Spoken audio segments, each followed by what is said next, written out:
बिस्मिल्लाहिर्रहमानिर्रहीम। मैं आपसे आज एक मौजू पे बात करना चाह रहा था। मौजू ये है कि आप लोग भी सफ़र करते हैं, हम लोग भी सफ़र करते हैं, और मैं इस टाइम भी सफ़र में हूँ। ये देखें, ये इस टाइम मैं रोड टू प्लाज़ा क्रॉस कर रहा हूँ पाकिस्तान मुल्क से। तो बात ये है कि हम लोग रास्ते में हमें प्यास लगती है तो हम लोग पानी परचेज़ करते हैं।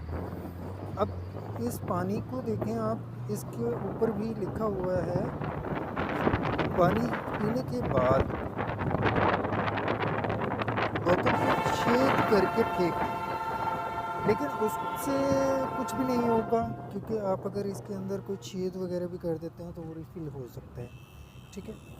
उसके बाद जो सा है, इसको सील भी लग सकती है दोबारा से।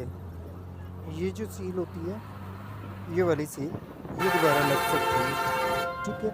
इसके ऊपर कवर भी दोबारा से लग सकता है। ठीक है। अगर आप इसको इस तरह से खोल के इसको इस तरह मरोड़ भी देते हैं तब भी ये जो सा है सही हो सकती है।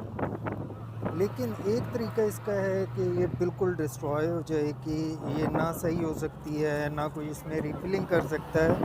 तो उसका तरीक़ाकार मैं आप लोगों को बताना चाह रहा था आज। तो उसका तरीक़ाकार ये होता है कि ये जो कैप है, बोतल की कैप होती है, ये बोतल की कैप को अगर चाहे आप मूव करा के किसी तरह से इस बोतल के अंदर कर देंगे, बोतल के अंदर करेंगे तो देखें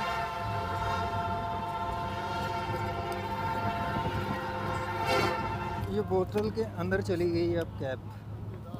ये अब कैप जो है ये कोई निकाल नहीं सकता किसी भी तरह से इसे।